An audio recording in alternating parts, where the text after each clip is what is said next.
બનાસ ડેરીના પશુપાલકો માટે મોટી ભેટ, ચેરમેન શંકર ચૌધરીએ કરી જાહેરાત।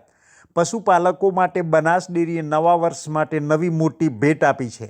બનાસકાંઠા જિલ્લામાં આગામી સપ્તાહથી બનાસ ડેરી દ્વારા ક્રેડિટ કાર્ડનું વિતરણ પશુપાલકોને કરવામાં આવશે।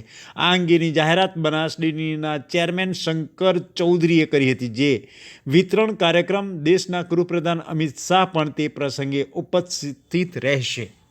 બનાસકાંઠા જિલ્લાના પશુપાલકો માટે મોટા સમાચાર આવ્યા છે। બનાસ ડેરી દ્વારા દૂધ ઉત્પાદકો માટે ક્રેડિટ કાર્ડ આપવા જઈ રહી છે। પશુપાલન સાથે સંકળાયેલા દૂધ ઉત્પાદકોને બનાસ ડેરી એક ક્રેડિટ કાર્ડ આપશે, જેના થકી દૂધ ઉત્પાદક જરૂરિયાતના સમયે પૈસા ઉપાડી શકશે અને કોઈ પણ વ્યાજ નહીં લાગુ પડે।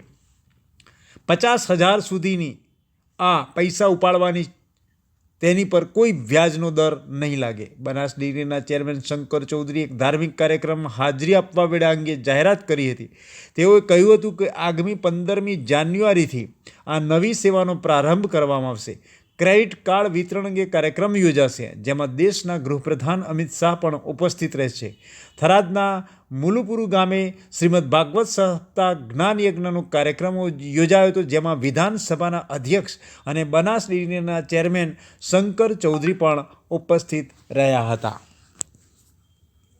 નથી, પરંતુ આ 15મી તારીખથી બનાસના પશુપાલકો માટે 50,000 રૂપિયાનું ક્રેડિટ કાર્ડ આપવાનો નિર્ણય આપણે કર્યો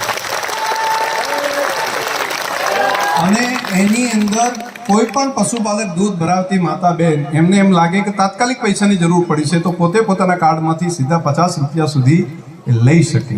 અને તમને લાગશે કે પૈસા લઈ શકે તો એનું વ્યાજ ચડશે, ના, 0%, કોઈ પણ વ્યાજ વગર 0%થી 50